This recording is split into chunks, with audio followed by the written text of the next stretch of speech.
রমজানে তো জান্নাত দেওয়ার জন্যই মনে হয় রমজান আসছে, নাইলে রমজান মনে হয় আসতো না।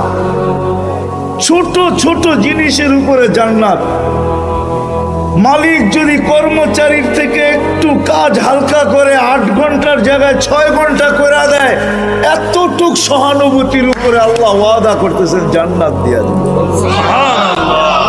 কেউ যদি কাউকে 1 ঘট পানি দিয়ে ইফতার করায় দেয়, তো আল্লাহ ওয়াদা করতেছে এটার বিনিময়ে জান্নাত দিয়া দিব। রোজার সব তো দিব, জান্নাতও দিব। রমজান মনে আসছেনি এই জন্য সবার কাছে দরখাস্ত, রমজানের নামাজ কি করবো না, পাক্কা ওয়াদা। আল্লাহ কতটুকু ভালোবাসেন, আল্লাহর রসুল কতটুকু ভালোবাসেন। আমি এখন এক শব্দে চলে আসি, আল্লাহ বলে কতটুকু ভালোবাসি তোমাদেরকে জানো?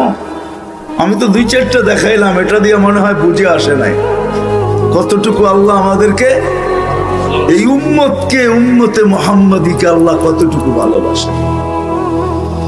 আল্লাহ বলে তোমাদেরকে আমি ভালোবাসি কতটুকু শুনবে? সারা দুনিয়ার মাদের মমতা যদি এক জায়গায় করো, যতটুকু হবে আমি এর চেয়ে 70 গুণ তোমাদের প্রত্যেককে ভালোবাসি। জানি না তুলনা করতে পারবেন কি পারবেন না। মনে হয় না এই মাপকাঠি কারো কাছে আছে, মনে হয় না এই ডিজিটাল পাল্লা কারো কাছে আছে যে সমগ্র দুনিয়ার মাদের মমতা যদি এক জায়গায় করো, তার চেয়েও 70 গুণ বেশি আমি তোমাদেরকে ভালোবাসি।